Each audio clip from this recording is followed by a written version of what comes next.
इसी के जरिए से BJP government मर जाएगी असम। तो आने वाले चुनाव में आप क्या कहना चाहेंगे? अलायंस कैसा ये फाइट दे सकते हैं? इंडिया महागठबंधन मोदी जी को, बीजेपी को, एनडीए को जबरदस्त टक्कर देगा और हमारी पार्टी 3 सीट जीतने के बाद हम लोग जाके इंडिया महागठबंधन को सपोर्ट देंगे।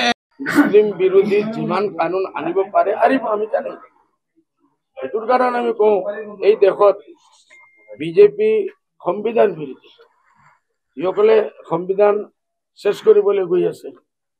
মুসলিম মেৰেজ এক্ট নহয়, তালাকৰ ওপৰত হস্তক্ষেপ কৰিছে, আজানৰ ওপৰত হস্তক্ষেপ কৰিছে, মছজিদৰ ওপৰত হস্তক্ষেপ কৰিছে, মাদ্ৰাসা বন্ধ কৰাৰ প্ৰগ্ৰাম লৈছে, বন্ধ কৰিছে অলৰেডি। এটুৰ কাৰণে নতুন এটা বিল আনিছে। আমি কোনো এটুৰ ওপৰত আমাৰ কোনো আশ্চৰ্য নহওঁ আৰু আনিব বুঝলে। ইলেকশনেৰ টাইম আমি আমাৰ যিমান মুসলিম ধৰ্মগুৰুসকল আছে মই সিসকলক এপিল কৰিম আপোনালোকৰ মাধ্যমে যে এইটোৰ ওপৰত কোনো ৰিয়েক্ট কৰিব নালাগে, ইলেকশনটো যাওক। কেনে হেমন্ত বিশ্ব শৰ্মা টাৰ্গেট হল, এইবাৰ হেমন্ত বিশ্ব শৰ্মা দেখি আছে 6-7টা জিত হাৰিব। দিল্লীত মোদীজিয়ে ভোট হাৰিব। এইসব বিল আনি আমি উত্তেজিত হই মই যদি একটা বয়ান দিওঁ আৰু 10জন মুছলমান নীতি লিডাৰে সিসকলৰ কাম দেখাই আছে যে আমি বিজেপিৰ কাম কৰি আছো। এইটো কাৰণে আমাৰ মানুহ চুপচাপ থাকিব লাগে। যদি আমাৰ মানুহবিলাক এই ষড়যন্ত্ৰ বুজি পায় তে বিজেপিৰ কমচে কম 6-7টা সিট লোকচান হ'ব। চুপ থাকিব লাগে। ইলেকশনৰ পিছত দেখা যাব আমি কি কৰিব লাগে। কেবিনেটৰ এই সিদ্ধান্তই বিপদত পেলাব বিজেপি পেলাব। বিজেপি নিজবেলে কৈ আছে ডেইলি নতুন নতুন এটা কানুন আনি আছে। বিজেপি সবকা সাথ, সবকা বিকাশ, সবকা সম্মান, সবকা বরবাদ এইটো নকয়। सबका साथ, सबका विकास, सबका हेतु और लगे सबका बर्बाद हेतु नकय। मुस्लिम जिमान आमार स्कॉलरशिप আছে सब बंद कर दिले। एक हाथत लैपटप दिम, एक हाथत আমি কোরআন দিম, কত দিলে দিয়া নাই। কলেজ বন্ধ কৰি আছে। মুসলিম जिमान स्कॉलरशिप আছে हायर एजुकेशन হোক মহাবিদ্যালয় সব বন্ধ কৰি দিছে। মুসলিম ল'ৰাবিলাক কি কৰিব? স্বাভাৱিক কি কৰিব? চুৰি কৰিব। এইটো কৰিব লাগিব। আৰু মানে কি কৰিব? হলো আৰে ভাই তালাকত 10-20 জনে আদৰণি জানাইছিল। 10-20 জনে বুৰকা পিন্ধাই নকলি হিন্দু মানুহ ভিতৰত বুৰকাৰ ভিতৰত হিন্দু মুসলমান কোনে বুজিব? এই দি দিলে আমি আপনি বহুত আছো। কি হল? সরকারে কোনো ইউনিভার্সিটি বানাইছে, কোনো মেডিকেল কলেজ বানাইছে, কোনো শিক্ষা প্রতিষ্ঠান বানাইছে, কোনো মান্থলি কোনো একটা মুসিবত তালাক মহিলাসকলক দিছে? দিয়া নাই।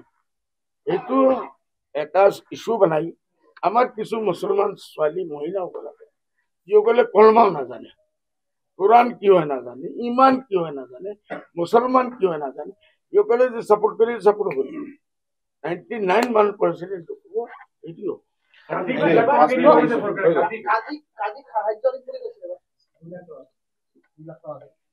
2 লাখ টাকা ভিক দিব নেকি? কাজীসকলৰ নামে চৰকাৰে যে হাজার হাজার কোটি টাকা লুটমার করলে এইটু কত করে হিসাব দেব না। 2000 টাকা ভিক্ষা দিব নি? আমার না লাগে ভিক্ষা।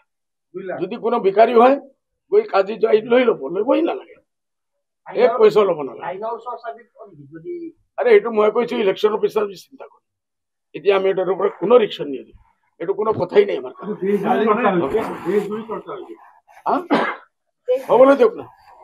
দেশ জুড়ে কোন মিডিয়া সব আপনাদের বেয়া নাপাব। সব গদি মিডিয়া, মোদী মিডিয়া হৈছে। মোদীয়ে যেনেকুৱা কব সেইসকলে বাজাব। আপোনালোকে বাজাই আছে, পাব্লিকে ৰিয়েক্ট কৰি আছে। পहिले ইলেকশনত এইবাৰ মোদীজি হাৰিব। इंडिया गठबंधन सब समाजवादी आपको एक बार तुम्हारे के नाम आप आदमी एक हो गए, ममता बनर्जी एक हो जाए। এইটো হোৱাৰ পিছত কি হ'ব? মোদীজি ডাউন হ'ব আৰ ইন্ডিয়া মহাগঠবন্ধন উঠিব।